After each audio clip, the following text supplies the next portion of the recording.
Hello again. I have a collection called The Whimsical Christian, Dorothy Sayers. This particular collection is a recollection of books she had written back mostly in the 40s. And the essay I'm referring to here is Creative Mind.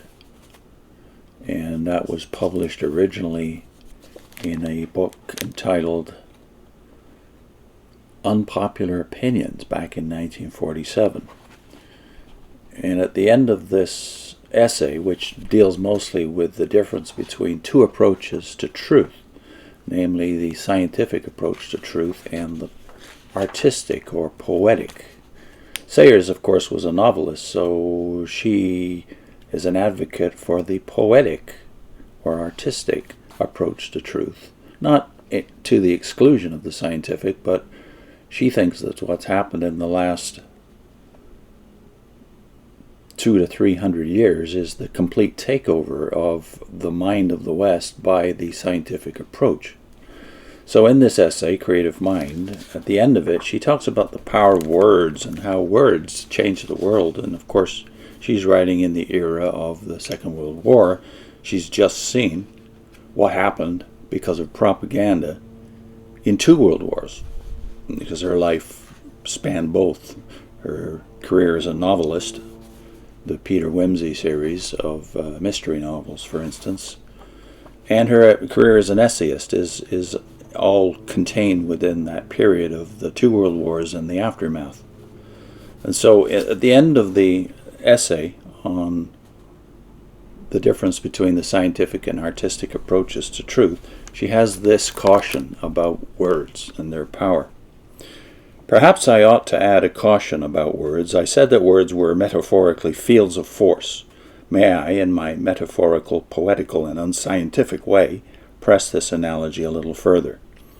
It is as dangerous for people unaccustomed to handling words and unacquainted with their technique to tinker about with these heavily charged nuclei of emotional power as it would be for me to burst into a laboratory and play about with a powerful electromagnet or other machine highly charged with electrical force.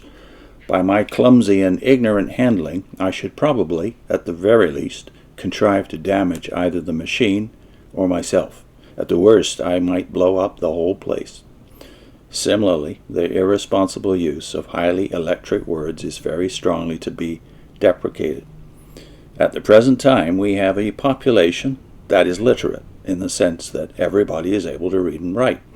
But owing to the emphasis placed on scientific and technical training at the expense of the humanities, very few of our people have been taught to understand and handle language as an instrument of power. This means that, in this country alone, she's talking, of course, of Great Britain in the 40s, 40 million innocents, or thereabouts, are wandering inquisitively about the laboratory, enthusiastically pulling handles and pushing buttons, thereby releasing uncontrollable currents of electric speech, with results that astonish themselves and the world. Nothing is more intoxicating than the sense of power. The demagogue who can sway crowds, the journalist who can push up the sales of his paper to the 2 million mark, the playwright who can plunge an audience into an orgy of facile emotion, the parliamentary candidate who is carried to the top of the poll on a flood of meaningless rhetoric, the ranting preacher, the advertising salesman of material or spiritual commodities are all playing perilously and irresponsibly with the power of words, and are equally dangerous whether they are cynically unscrupulous or, as frequently happens, have fallen under the spell of their own eloquence and become the victims of their own propaganda.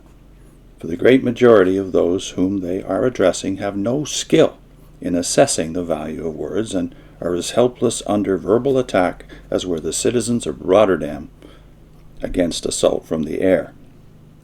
When we first began to realize the way in which the common sense of Europe had been undermined and battered down by Nazi propaganda, we were astonished as well as horrified.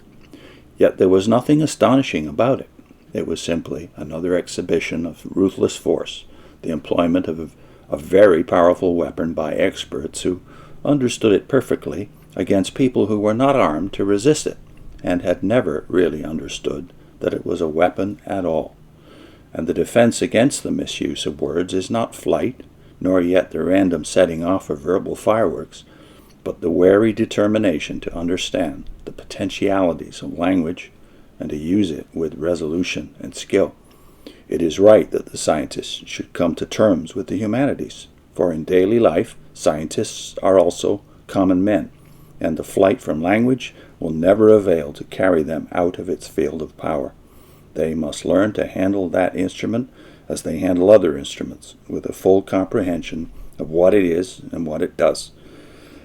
And in so doing, they will come to recognize it as a source of delight as well as of danger. The language of the imagination can never be inert. As with every other living force, you must learn to handle it, or it will handle you. The question is, said Humpty Dumpty, which is to be master? That's all.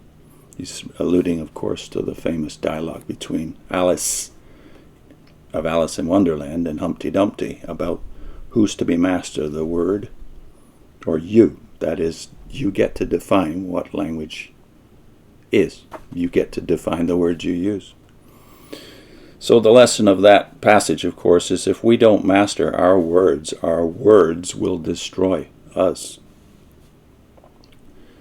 I'll put in a link to a meditation we did from Matthew on one of the most frightening things Jesus of Nazareth ever said. Every careless word that men speak, they will render an account for it on Judgment Day.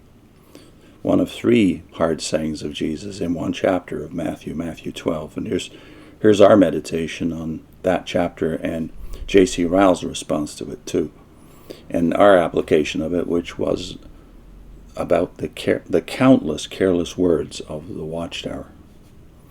I'll put in a link, therefore, to Ryle, our meditation on that chapter in Matthew 12, and also Jacques Ellul on literacy, the essential tool of propaganda. I'll also put in a link to the Dorothy Sayers playlist, where we deal with the book that is mostly contained in this collection, The Whimsical Christian. The original book was entitled Creed or Chaos. So I'll put the first video in that playlist on your screen. See you soon.